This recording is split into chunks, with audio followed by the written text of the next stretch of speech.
Só que houve uma briga, porque Marcos, muito imaturo, abandonou Paulo numa época complicada e foi embora, e Barnabé queria dar uma segunda chance para Marcos, Paulo não queria.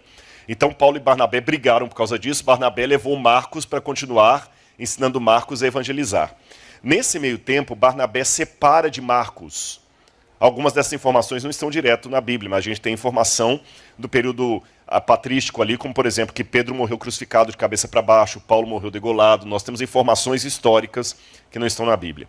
Então Marcos separou de Barnabé e ele foi ajudar o idoso apóstolo Pedro, que a essa altura já estava preso em Roma. E Pedro, provavelmente de Roma, resolveu escrever um evangelho. E Pedro quase certamente era analfabeto. É muito provável que as duas cartas de Pedro e o evangelho não foram escritas direto pela mão de Pedro, mas ele foi ditando para um secretário. Tanto é que as duas cartas têm estilo de redação diferente. Na época bíblica, o autor e o escritor não são sinônimos perfeitos. Eu posso ser um autor do livro e o outro escrever. Por exemplo, quem escreveu a carta aos Romanos? Não foi Paulo. Tércio, quando você chega em Romanos, quer ver só para... Depois a gente volta para Marcos, mas só para dar uma esclarecida para os irmãos, que eu acho que pregação também é aula, né?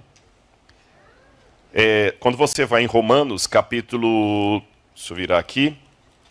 Capítulo 16. Romanos, capítulo 16, versículo 22, diz assim: Eu, Tércio, que escrevi essa carta, mando saudações ao Senhor. Então quem escreveu Romanos foi Tércio. Mas quem é o autor de Romanos? Paulo. Lembra que eu falei, autor e escritor não é a mesma coisa. Um é o autor, mas quem escreveu foi outro. Então Paulo também é analfabeto? Não. É que era uma outra coisa que eu posso explicar para vocês numa outra oportunidade. Aliás, quarta-feira agora, quem quiser participar, depois vocês podem olhar nas redes sociais, eu vou dar às 20 horas uma aula sobre a Bíblia Sagrada no meu canal do YouTube, e nessa aula eu vou explicar um pouquinho como é que a Bíblia foi escrita, e essa questão dos autores aqui, dos secretários, tá bom? Paulo sabia ler e escrever, mas ele usou secretários mesmo assim, e Pedro também usou. E o provável secretário de Pedro para escrever o Evangelho foi Marcos. Aí um outro depoimento que nós temos também patrístico diz que Pedro...